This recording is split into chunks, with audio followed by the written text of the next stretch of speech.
Kuwait, they live like kings. The poorest person in Kuwait, they live like kings. And yet they're not paying. We make it possible for them to sell their oil. Why aren't they paying us 25% of what they're making? It's a joke.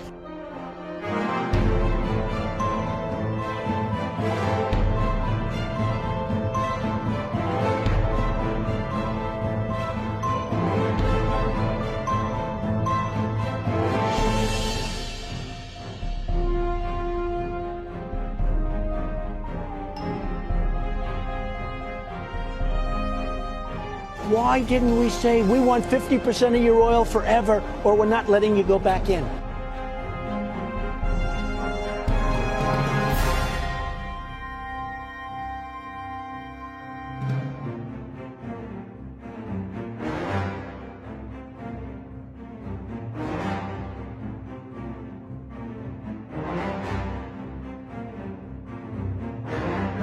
Le Dey d'Alger prend même en otage 2 équipages de navires. Ils réclament 60 000 $ pour leur libération ou menacent d'en faire des esclaves. Rapporté au budget actuel des États-Unis, cette somme représenterait aujourd'hui plus de 60 milliards de $.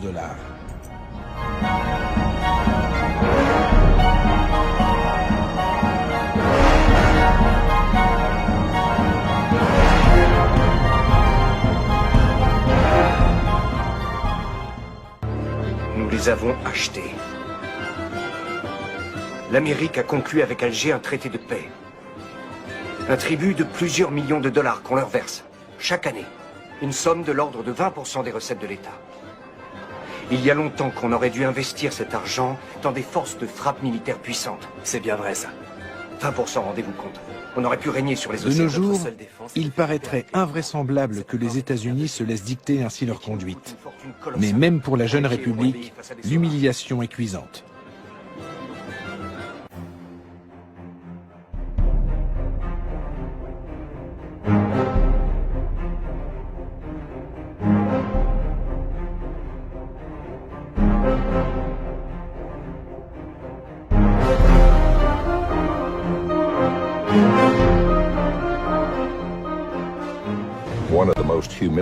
En 1795, les États-Unis ont connu un épisode particulièrement humiliant.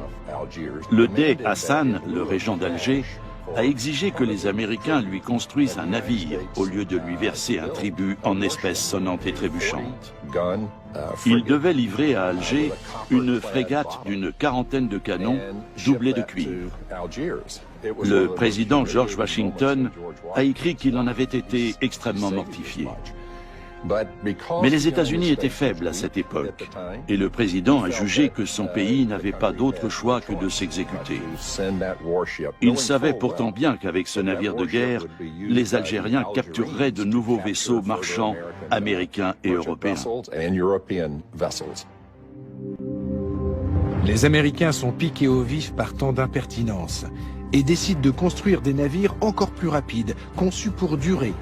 En somme, meilleurs que ceux des corsaires. Les États-Unis veulent ainsi mettre fin aux conditions humiliantes du traité de paix et d'amitié qui les lie à Alger.